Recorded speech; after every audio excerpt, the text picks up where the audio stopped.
नमस्कार, आप देख रहे हैं कंज्यूमर इज किंग। मैं हूं आपके साथ कविता थपलियाल।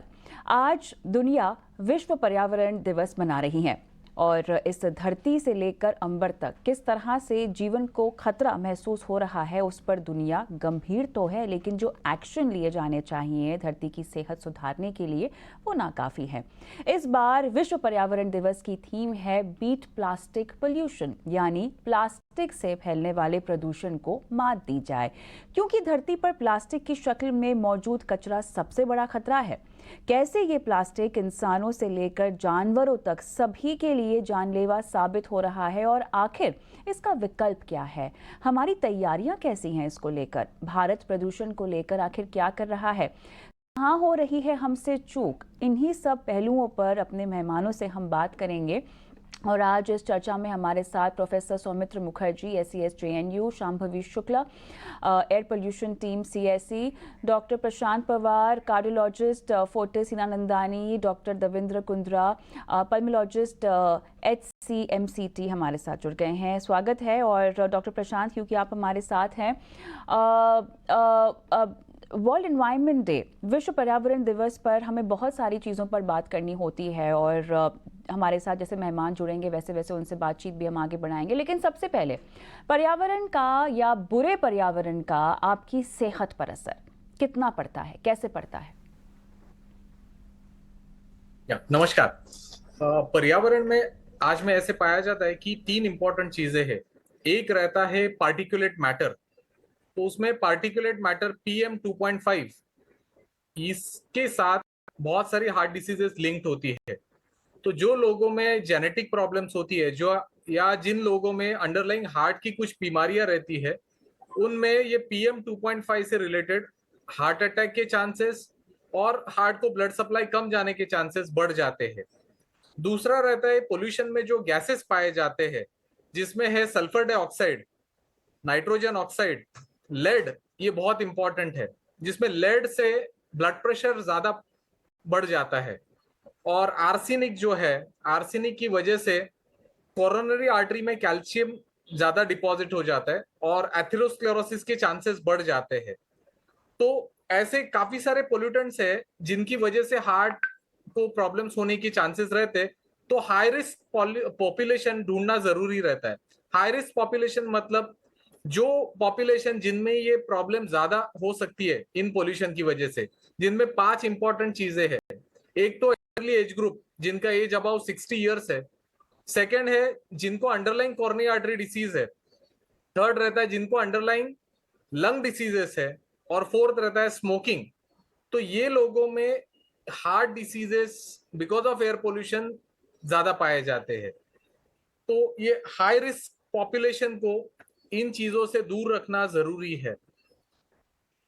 तो यहाँ पर मुख्य तौर पर हमने एयर पोल्यूशन की बात की और उसके साइड इफ़ेक्ट्स आपने बताए हैं, लेकिन मेरे साथ अब प्रोफेसर सौमित्र मुखर्जी भी जुड़ गए हैं। और मुखर्जी साहब, आपसे मुझे पूछना है, जो आपकी बार की थीम भी है beat plastic pollution, plastic pollution होता क्या है और किस तरह से बचा जाए, इसके ये पहलू पर तो हम बाद में बात करेंगे शो के अंत में। लेकिन प्लास्टिक पोल्यूशन किसे कहते हैं? और हम देख रहे हैं कि न सिर्फ भारत की सरकार बल्कि दुनिया की तमाम सरकारें इससे छुटकारा पाने के लिए तमाम कवायद भी कर रही है। उसके बावजूद भी, क्योंकि ये बहुत पुरानी समस्या है और इसीलिए शायद जो कदम उठाए जा रहे हैं वो नाकाफी भी दिखाई दे रहे हैं। लेकिन मामले को बिल्कुल बारीकी से समझते हैं और बहुत ही बेसिक सवाल, प्लास्टिक पोल्यूशन होता क्या है?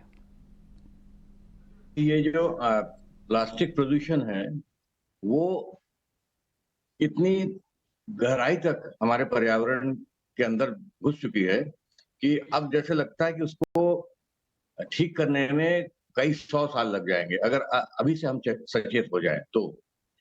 सबसे बड़ी बात यह है कि जैसे हमारे हमारे विश्व में और भारतवर्ष में भी कई तरह के जो जो पर्यावरण प्रदूषण की समस्या है, उसमें सबसे बड़ी चीज तो है एयर पॉल्यूशन, वाटर पॉल्यूशन, फिर जो जो खाने के अंदर जो जो जो प्रदूषण जाती है, फिर वेस्ट मैनेजमेंट, बायोडाइवर्सिटी लॉस और नेचुरल डिजास्टर। लेकिन उसमें सबसे आगे बढ़ चढ़ कर के ये जो प्लास्टिक का प्रदूषण जो है वो परिलक्षित होता है। उसका कारण यह है कि ये प्लास्टिक ये जो हम अपनी नासमझी से इस अपने पर्यावरण को ही हम प्रदूषित करते जा रहे हैं, तो उसमें ये जो प्लास्टिक की जो छोटे-छोटे जो पन्नियाँ होती हैं, जिनको गाँव में या शहरों में यूज़ किया जाता है, मतलब कि हर आदमी यूज़ कर सकता है। देखिए, जैसे अगर प्लास्टिक की कोई महँगी चीज़ है, तो उसको बहुत कम लोग इस्तेमाल कर सकते हैं। लेकिन प्लास्टिक की अगर जो सस्ती जो पन्नी है, जैसे कोई सब्ज़ी लेने गया ₹10 का, उसे भी प्लास्टिक के पन्नी में पतली पन्नी में डाल कर के दे दिए। तो उसको अगर हम मान लीजिए कि अगर देखें, तो उसको जब डिस्पोज़ ऑफ होता है, डिस्पोज़ल में, तो वो प्लास्टिक की पन्नियाँ अलग तरीके से डिस्पोज़ ऑफ नहीं हो पाती है। उसको उसका कोई प्रावधान जो है कई जगह पर हुआ है, लेकिन हर जगह पर नहीं हुआ है। उसमें क्या होता है कि न तो सिर्फ़ वो जो पाइपलाइन को चोक करती है, लेकिन जो ज़मीन के अंदर अगर वो चली जाती है, जो सॉइल के अंदर, जो मिट्टी के अंदर, तो जो जो हम लोगों का इस समय देखिए पानी जो हाइड्रोलॉजिकल साइकिल ऑफ नेचर में अगर आप देखें, तो पानी जितना हमारे पर्यावरण में है, उतना ही बहुत पहले भी था और आज भी है, बाद में भी रहेगा। लेकिन हमारी पॉपुलेशन बढ़ गई है, हमारी पानी की खपत बढ़ गई है। जितनी भी बारिश होती है, वो पानी उसका थोड़ा-सा मात्रा है, जैसे हार्ड रॉक एरिया में 15% और जो एलुवियल एरिया में वो 10 से 15 वो 25% तक जो है ज़मीन के नीचे रिस करके ग्राउंड वाटर बनाती है। लेकिन अगर ये प्लास्टिक की तह अगर मान लीजिए कि सॉइल में एक ऊपरी लेयर प्लास्टिक की तह बन जाती है, तो वो रेन वाटर इन्फिल्ट्रेशन में भी उसमें कठिनाई होती है। फिर जो नदी है, नदी के तलछट में जो प्लास्टिक इकट्ठा हो जाता है, ना तो सिर्फ उसमें उसकी जो नदी और जो ग्राउंड वाटर, उसमें जो इन्फ्लुएंट और इफ्लुएंट कंडीशन होती है, उसमें भी बाधा पहुँचती है। तीसरा ये है कि जो बायोडायवर्सिटी है, उसको भी ये क्षति या नुकसान पहुँचाती है। उसके अंदर कुछ छोटे-मोटे जो कीड़े-मकोड़े होते हैं जल के अंदर या सॉइल के अंदर जो माइक्रोब्स हैं, उस माइक्रोब्स की इतनी बड़ी हमारी ज़िंदगी में भूमिका है कि वो माइक्रोब्स अगर खत्म हो जाएँ, तो शायद इस दुनिया में कोई भी जीवित प्राणी ना बचे। तो ये प्लास्टिक की जो समस्या है, वो इतनी छोटी समस्या नहीं है, बहुत बड़ी समस्या है। बिल्कुल, जैसे कि आपने शुरुआत में ही सही कहा कि इस समस्या छुटकारा पाने के लिए हमें 100 साल से भी ज़्यादा लग जाएँगे। लेकिन फ़िलहाल जो कदम उठाए जा रहे हैं देवी गोयनका, अगर आपको मेरी आवाज़ आ रही है, फ़िलहाल जो कदम उठाए जा रहे हैं ये कितने नाकाफ़ी हैं, कितने कम हैं और क्या कदम उठाए जाने चाहिए? मेरे ख्याल से शुरुआत में नए नए प्लास्टिक मैन्युफैक्चरिंग के ऊपर कंप्लीट बैन होना चाहिए, particularly those single use plastic जो हम बोलते हैं, जो प्लास्टिक हम एक बार वापर के कचरे में फेंक देते हैं। और दूसरी बात है कि जो भी प्लास्टिक्स अभी दुनिया में जो फैल चुके हैं, वो जैसे हमारे प्रीवियस स्पीकर ने बताया, ये जो माइक्रो प्लास्टिक्स हम बोलते हैं, माइक्रो प्लास्टिक का मतलब है जो एकदम टाइनी टाइनी प्लास्टिक के टुकड़े पूरी दुनिया में फैल चुके हैं और उनको हटाना बहुत ही मुश्किल काम है, बट उसको हटाना भी अभी एकदम जरूरी लग रहा है। और मरीन एनवायरनमेंट में आपने देखा होगा कि पैसिफिक ओशन में एक तो सेवरल थाउजेंड स्क्वायर किलोमीटर का प्लास्टिक का एक आइलैंड बन चुका है। वो कई सालों से इधर उधर घूमते रहता है, बट उसको भी टैकल करने के लिए हम कामयाब नहीं हो पाए। तो मेरे ख्याल से शुरुआत में नया प्लास्टिक मैन्युफैक्चर बंद होना चाहिए, प्लास्टिक का यूज हम बंद करना चाहिए, सिंगल यूज प्लास्टिक का। और जहाँ पे एकदम एसेंशियल चीज जो प्लास्टिक के बिना हम काम नहीं चला सकते हैं, उसमें ही हमको प्लास्टिक इस्तेमाल करना चाहिए। ऑलराइट, लेकिन अब जिस तरह से हम देख रहे हैं, जब हम पूरे पर्यावरण की बात करते हैं और भले ही अब की बार की थीम प्लास्टिक है, लेकिन कहीं ना कहीं ये जो सारे मुद्दे हैं वो एक साथ इंटरलिंक्ड हैं। क्या हम आइसोलेशन में लेकर क्योंकि ये थीम है इस पूरी जो समस्या है पर्यावरण की उसको देख सकते हैं?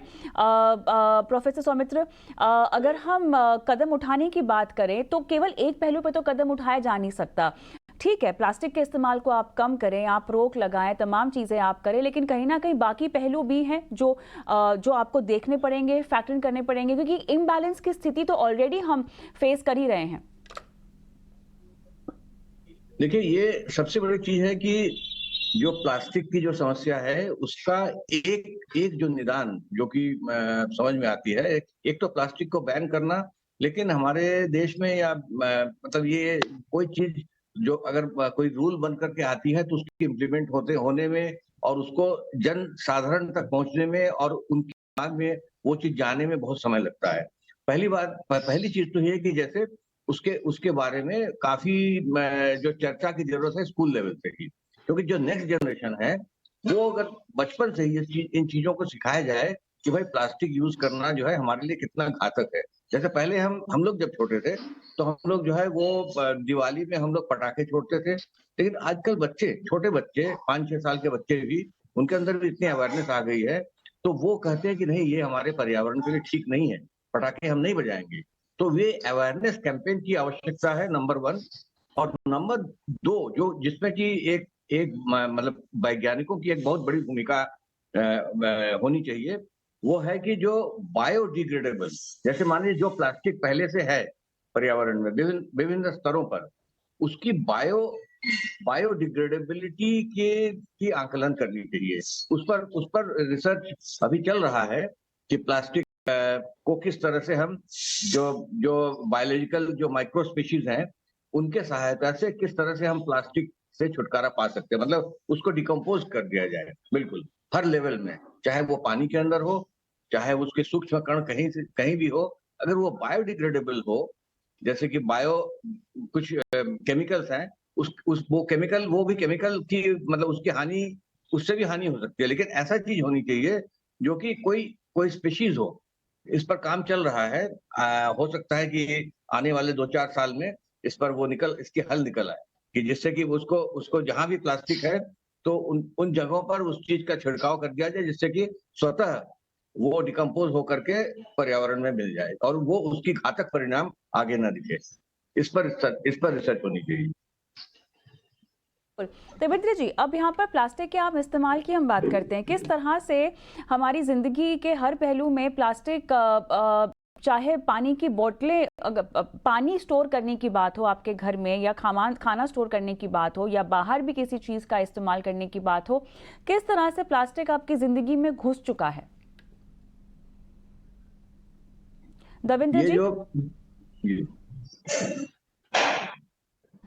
देवेंद्र कुंद्रा, आपको मेरी आवाज आ रही है? डॉक्टर साहब,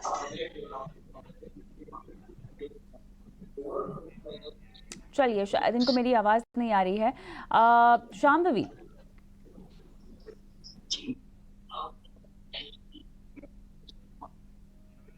शांभवी, आपको आवाज आ रही है मेरी? जी आ रही है। जी, सवाल पूछ रही थी कि किस तरह से प्लास्टिक हमारी जिंदगी का या रोजमर्रा की जिंदगी का हिस्सा बन चुका है, जिसको वक्त आ गया है कि हम हटाना शुरू करें, क्योंकि इसके काफी हानिकारक असर होते हैं आपके शरीर पर। तो अगर हम बात करें डेली आइटम्स की भी, स्टार्टिंग फ्रॉम, अगर एक पानी की बॉटल हो गई या एक कुछ भी आपने सामान भी खरीदते हैं डेली, ग्रोसरीज वगैरह की हम बात करते हैं, उसमें भी वो प्लास्टिक के ही रैपर में पैक होके आती है। तो उधर से लेके स्टार्ट करते हैं। अगर हम ये तो सब डेली बेसिस में हम यूज कर रहे हैं, जो हम अपने जो टिफिन बॉक्सेस जो बच्चे लेके जाते हैं उसमें बहुत ज्यादा प्लास्टिक का इस्तेमाल होता है। उसके अलावा ग्रोसरी में हो गया, उसके अलावा आप कुछ भी सामान खरीदने जाते हैं, आपको हर जगह सिर्फ मैक्सिमम जो यूटिलाइजेशन हो रहा है वो प्लास्टिक बैग्स का ही होता है। तो अगर उससे देखें तो वो एक्चुअली जब उसको बर्न करते हैं, क्योंकि उसको रिसाइकल बहुत कम लोग ही करते हैं, रीयूज बहुत कम लोग करते हैं, तो वो यूजुअली डस्टबिन में फेंका जाता है। बट देन और उसी केस में क्या होता है, उससे वाटर पोल्यूशन भी होगा, एयर पोल्यूशन भी होगा अगर वो उसको जला दिया जाएगा, क्योंकि काफी ज्यादा हार्मफुल पार्टिकल्स उससे एमिट होते हैं, जो कि थोड़ा सा भी अगर किसी ने इनहेल किया उसके लंग्स को, उसकी बॉडी को डैमेज कर सकते हैं। और उसके अलावा जो हमारे जानवर है वो सब वो खाते हैं। और सॉइल पोल्यूशन बहुत ज्यादा होता है, जिसकी वजह से जो सॉइल के माइक्रो एंड मैक्रो न्यूट्रिएंट्स होते हैं वो इफेक्ट हो जाते हैं। तो यानी कि देखा जाए कि हर एक हम अपनी लाइफ में प्लास्टिक का इतना ज्यादा रेगुलर डेली यूज कर रहे हैं कि जिसकी वजह से हमारी लाइफ बहुत ज्यादा इम्पैक्ट होती है, एंड लाइफ के साथ साथ एनवायरनमेंट बहुत बुरी तरीके से इम्पैक्ट हो रहा है। तो हम तो इम्पैक्ट हो ही रहे हैं, बट देन हमारी आगे आने वाली जनरेशन भी काफी लंबे टाइम तक इसकी वजह से इम्पैक्टेड रहेगी। अपने कि हमारी जनरेशन, आने वाली पीढ़ियां जो हैं वो काफ़ी लंबे समय तक इससे इम्पैक्टेड रहेंगी, और इसी को ठीक करने के लिए बहुत ज़रूरी है कि हमारे सबके अंदर एक जागरूकता हो, जो कि न सिर्फ प्लास्टिक के इस्तेमाल से जुड़ी हो बल्कि आपके पूरे पर्यावरण से जुड़ी हो। मेरी अगर यहाँ पर आवाज़ आ रही है डॉक्टर देवेंद्र को, तो प्लास्टिक के हानिकारक साइड इफ़ेक्ट्स पर मैं बात करना चाहती हूँ। कैंसर जो कि सबसे पहले हाईलाइट किया जाता है, कितना असर होता है, किस तरह से आपके न सिर्फ लंग्स और रेस्पिरेटरी सिस्टम की हम बात कर रहे हैं, पर ओवरऑल आपके शरीर के लिए और लंबे इस्तेमाल के अगर प्लास्टिक का आप करते हैं तो ये काफ़ी डैमेजिंग हो सकता है। जैसा आपने बोला कि प्लास्टिक लीकिंग बहुत हार्मफुल होता है। फर्स्ट ऑफ ऑल मैं बोलना चाहूंगा जैसे कि प्लास्टिक एक बायोडिग्रेडेबल नहीं है, एक बार बन गया तो अभी डिस्ट्रॉय नहीं हो सकता।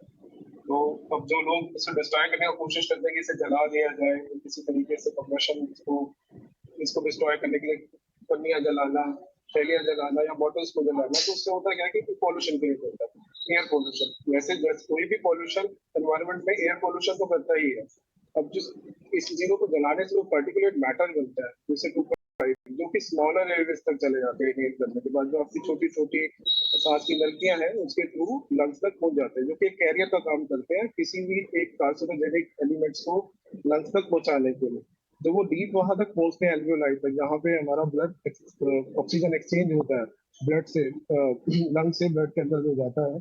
अब ये जो कार्सिनोजेनिक एलिमेंट्स होते हैं ये सीधा ब्लड में जाते हैं और डिफरेंट ऑर्गन्स को डैमेज करते हैं और वहाँ का कैंसर करते हैं। ना सिर्फ लंग कैंसर, इनफैक्ट दूसरे कैंसर भी ये क्रिएट करता है प्लास्टिक। तो एयर पोल्यूशन के अंदर जो दूसरे फ्यूम्स है, गैसेस है जो प्लास्टिक बर्न से उत्पन्न हो रहा है, उससे ना केवल lung cancer, even asthma exacerbation, COPD problem जो कि क्रॉनिक ऑब्स्ट्रक्टिव पल्मोनरी डिजीज है, निमोनिया होने के चांसेस रहते हैं। एयर पोल्यूशन से लंग की लोकल इम्यूनिटी कम हो जाती है, जिसकी वजह से लोगों को इन्फेक्शंस बहुत जल्दी होते हैं। जैसे आजकल अगर आप देख रहे होंगे जितना ज्यादा एयर क्वालिटी इंडेक्स पुअर होता है उन दिनों में रेस्पिरेटरी इन्फेक्शन बढ़ जाते हैं। और कई रिसर्चेस में देखा है जिन स्टेट्स में, ज्यादातर अर्बनाइज स्टेट में जहाँ पे पॉल्यूशन, एयर पॉल्यूशन बहुत हाई है, वहाँ पे respiratory allergy, respiratory infection, even lung cancer ये सभी ज्यादा है। ना केवल से लंग कैंसर, यहाँ मैं बोलना चाहूंगा इनफेक्ट दूसरे कैंसर भी कहीं ना कहीं लोगों के लिए ये कारण बन रहा है। उन लोगों में भी जो कि जिनको ये रिस्क फैक्टर्स नहीं है, लाइक अगर मैं कहूँ कि कोई लेडी है जो स्मोकिंग नहीं करती है, पर हमारे पास ऐसे केसेस आते हैं जिनमें सडनली उन लेडीज में भी लंग कैंसर पाया जा रहा है, जबकि उन्होंने कभी लाइफ टाइम में कभी भी स्मोकिंग नहीं किया होता। तो ये कहीं ना कुछ लिंक है आपका एयर पोल्यूशन से ही, जो ये सारी डिजीजेस कर रहा है। बिल्कुल। लेकिन इसके अलावा हम ओवरऑल अगर पर्यावरण को फिलहाल देखें, गोयनका सर आपसे सवाल ये मैं पूछना चाहूँगी, किस तरह का इम्बैलेंस जो कि हम सब महसूस कर ही रहे हैं, एक्सट्रीम टेम्परेचर्स आपको यहाँ दिखाई दे रहे हैं, ग्लेशियर्स यहाँ पर मेल्ट हो रहे हैं, ग्लोबल वार्मिंग की हम सब शिकायत कर रहे हैं। हालांकि इसको लेकर संज्ञान लोगों को कदम भी उठाए जा रहे हैं, लेकिन अब तक जैसे कि हमने चर्चा में भी इस्टेब्लिश कर ही दिया है कि जो भी कदम उठाए जा रहे हैं वो काफ़ी नहीं है। अब इसको अगर गंभीरता से अगर अभी भी नहीं लिया जाए तो ये स्थिति कितनी भयावह हो सकती है, और ये जो स्थिति है फिलहाल एक्सट्रीम टेम्परेचर से बढ़कर और भी ज़्यादा खतरनाक हो सकती है। क्या क्या है वो संकेत? इसमें तो हम जो 1.5 डिग्री टेम्परेचर की बात कर रहे हैं कि 1.5 डिग्री एवरेज टेम्परेचर नहीं बढ़ना चाहिए, मेरे ख्याल से ये परिस्थिति ऑलरेडी काफी कुछ बिगड़ चुकी है। हम देख रहे हैं कि क्लाइमेट चेंज की वजह से हमारे पूरे वेदर पैटर्न डिस्टर्ब हो रहे हैं। और जो हीट वेव की हम बात कर रहे हैं, तो कोलकाता में हीट वेव चल रहा है, चेन्नई में हीट वेव चल रहा है, मुंबई में हीट वेव चल रहा है। और हम देख रहे हैं कि अगर टेम्परेचर इस तरीके से बढ़ते जाएगा तो जो लोग ऑलरेडी जो बीमार हैं और जिनकी उम्र काफी हो चुकी है या एकदम छोटे बच्चे हैं, वो हम एकदम वल्नरेबल पॉपुलेशन में उनको गिनना पड़ेगा। हमने देखा है कि फ्रांस और इंग्लैंड में जब हीट वेव हुआ था तो हजारों लोग संख्या में बूढ़े लोग की मौत हो गई, क्योंकि वहां पे कुछ फैसिलिटी है ही नहीं कूलिंग के लिए। और दूसरी बात है कि ये क्लाइमेटिक कंडीशन बदलने के तौर से एग्रीकल्चर प्रोडक्टिविटी इम्पैक्ट हो रही है। हम कुछ प्रिडिक्ट नहीं कर सकते हैं कि किस तरीके से हम प्लांट करें, कब प्लांट करें वगैरह वगैरह। और उसकी वजह से फार्मर्स को भी बहुत सारा नुकसान हो रहा है। और तीसरी बात है कि हम अगर हमारे फॉरेस्ट पेड़ों की बात करें, जंगल की बात करें, तो फॉरेस्ट फायर बढ़ने की बहुत ही ज्यादा संभावना है। और जो फॉरेस्ट, जो हम बोलते हैं कार्बन कैप्चर करके स्टोर करते हैं, एक्चुअली वो अगर फॉरेस्ट को आग लगी तो जो कार्बन कैप्चर ऑलरेडी है वो दोबारा पर्यावरण में फ्री होके ज्यादा ग्रीन हाउस इम्पैक्ट हो सकता है उसकी वजह से।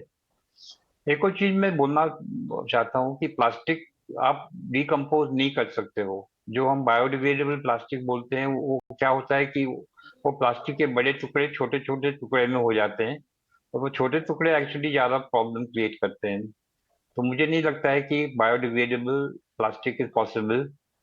और लास्टली मैं बोलना चाहता हूँ कि अगर आप प्लास्टिक जलाओगे तो वो प्लास्टिक जलाने की वजह से डाइऑक्सिन और फ्यूराइन जो एकदम एकदम टॉक्सिक गैसेस होते हैं, जो एकदम कार्सिनोजेनिक है, वो प्लास्टिक जलाने की वजह से आपके लंग में अगर वो फ्यूराइन और डाइऑक्सिन पहुंच जाएंगे तो आपको कैंसर होने की बहुत ही ज्यादा संभावना होती है। प्रोफेसर सौमित्र, आप क्या कहेंगे इस पर? कि सबसे बड़ी ठीक है, देखिए सबसे बड़ी बात तो यह है कि ये जो समस्या है वो विकराल समस्या तो है, लेकिन हर समस्या का कुछ ना कुछ समाधान होता है। जैसे प्लास्टिक का जो प्रयोग है उसको तो सबसे पहले जो है वो कानूनन उसको बैन कर देना चाहिए पूरी तरह से, उस पर जुर्माना भी होना चाहिए जो लोग उसके इस्तेमाल करें। लेकिन आप उसका ऑल्टरनेट भी तो कुछ बताएंगे। ऑल्टरनेट उसमें सबसे बड़ी ऑल्टरनेट उसमें सामने आ रही है कि मिट्टी से बने हुए जितने भी पदार्थ हैं, जैसे कि दही हम लाते हैं मार्केट से, दूध लाते हैं, वो अगर मिट्टी के बने हुए चीजों में अगर हम लाने का प्रयास करें, जैसे कि बहुत पहले होता आया है जब प्लास्टिक था ही नहीं दुनिया में, तो हमें उस पर वापस जाना चाहिए। उसमें क्या होगा कि वो एक रोजगार के भी अवसर मिलेंगे, और मिट्टी की देखिए कोई कमी है नहीं। मिट्टी को अगर हम कहीं से खोद करके निकाले तो उसकी उपजाऊपन और भी बढ़ती है, क्योंकि बारिश आती है और फिर उसमें उस मिट्टी के जो ऊपर की जो लेयर है वो हट जाने से उसकी जो है वो रिस्क करके वो ग्राउंड वाटर के तौर पर वो पानी नीचे जा सकती है। तो एक मिट्टी का प्रयोग जितना हो सकता है अधिक से अधिक करना चाहिए प्लास्टिक को हटाने में। नंबर 1 ये है। और नंबर 2 है कि इसको कानूनन जो है प्लास्टिक का प्रयोग को अवैध घोषित कर दिया जाए, चाहे वो सिंगल यूज हो, चाहे डबल यूज हो। और सबसे खराब तो है जो ब्लैक वाले प्लास्टिक होते हैं जो कि गार्बेज बैग में यूज होता है। हर घर में से वो गार्बेज बैग निकलता है और फिर वो गार्बेज बैग कहाँ जाता है हमें नहीं मालूम वो कहाँ जाता है। गार्बेज तो अलग अलग बिन में इकट्ठा होता है, लेकिन वो गार्बेज बैग है वो फिर कहाँ जाता है? क्या उसको फिर रिसाइकिल करते हैं? कई जगह पर रोड में भी उसकी इस्तेमाल होते हैं, रोड बनाने के लिए। तो कई जगह किसी और चीज में इस्तेमाल होती है। इवन अगर बिल्डिंग बनाने में भी उसकी इस्तेमाल हो तो भी वो नुकसानदायक है। तो प्लास्टिक को धीरे धीरे धीरे धीरे हमें प्लास्टिक की पूरी तरह से वर्जन करना चाहिए। प्लास्टिक या अगर वो बायोडिग्रेडेबल है तब एक्सेप्टेबल है, अगर बायोडिग्रेडेबल नहीं है तो बिल्कुल वो एक्सेप्टेबल नहीं है मेरे हिसाब से। बिल्कुल सही कहा। लेकिन चलिए यहाँ पर बच्चों पर क्योंकि हम आने वाली पीढ़ियों की बात कर रहे हैं और उनके लिए हम ऐसी दुनिया नहीं छोड़ के जाना चाहते जहाँ पर उनके लिए सांस लेना तक मुश्किल हो जाए। तो डॉक्टर प्रशांत, किस तरह से अब जो सुधार करने की ज़रूरत है वो तो हम सबको करनी ही है, वो तमाम दुनिया के देश हम देख ही रहे हैं कि कदम उठाने की कोशिश कर भी रहे हैं, लेकिन कैसे बचपने को आप सिक्योर कर सकते हैं? ऐसा कोई जरिया है कि अभी से आप कोई कदम उठाए ताकि इस पर्यावरण के और इस बुरे होते पर्यावरण का असर बच्चों पर ना पड़े, आने वाली पीढ़ियों पर ना पड़े? क्या ऐसा कुछ किया जा सकता है? देखिए, जो हम आंकड़े बोल रहे हैं रिगार्डिंग एयर पोल्यूशन या प्लास्टिक रिलेटेड पोल्यूशन और हार्ट डिसीजेस पे या लंग डिसीजेस पे, ये सब आंकड़े अपने देश के नहीं है। देश जो स्टडीज है या ये तो यूरोप में हुई है या तो अमेरिका में हुई है। सो अपने देश का कंडीशन शायद से और भी बदतर हो सकता है, बिकॉज इतना ज्यादा तौर पे कोई स्टडी हुआ नहीं है अपने देश में। सो इस चीज से दूर रहने के लिए एक तो हर एक जो हम दिन में जो भी चीजें यूज करते हैं उसमें से प्लास्टिक का कुछ ऑल्टरनेटिव ढूंढना जरूरी है, भले वो बायोडिग्रेडेबल हो, भले ही और कुछ रिपीटेड यूज जैसे स्टेनलेस स्टील या और कोई यूज हो, तो ऐसी सारी चीजें यूज करना जरूरी है ताकि जितना हो सके प्लास्टिक को दूर रखा जाए। बिकॉज ना ही हार्ट डिसीज बट इसके वजह से बहुत बार ब्लड कैंसर जैसी चीजें जैसे आर्सेनिक हो, लेड हो, इस वजह से ब्लड कैंसर के भी चांसेस बढ़ सकते हैं। थर्ड है जो इसके डीकम्पोजिशन में जो गैसेस लिबरेट होने वाली है वो तो बहुत ही हार्मफुल है, जिसकी वजह से कैंसर्स और हार्ट डिसीजेस पे असर हो सकता है। तो जितना हो सके ऑल्टरनेटिव वे यूज करना चाहिए। अभी तो जैसे व्हीकल्स है, इस वजह से कंबशन से इतना सारा एयर पोल्यूशन हो रहा था, तो अभी इलेक्ट्रिकल व्हीकल्स आई है, तो ऐसी इसमें we can have some alternate source of energy, biodegradable energy, ताकि सोलर एनर्जी, ताकि जितना हो सके we should stay away from this plastic and other. बिल्कुल, और ऐसा नहीं है कि फिलहाल स्थिति की गंभीरता किसी को नहीं पता है। हम वैसे भी देख रहे हैं कि भारत इस दिशा में कदम रख चुका है, लेकिन अकेले भारत के कदम उठाने से बात नहीं बनेगी। दुनिया के तमाम देशों को एक साथ एक मत पर आना होगा और इसके लिए कदम उठाना होगा। बहरहाल फिलहाल जितना हम सबके बस में है उतनी करने की कोशिश करनी चाहिए। बहुत बहुत धन्यवाद इसी के साथ आप सभी का इस खास पेशकश में शामिल होने के लिए। मुझे भी इजाज़त दें, नमस्कार।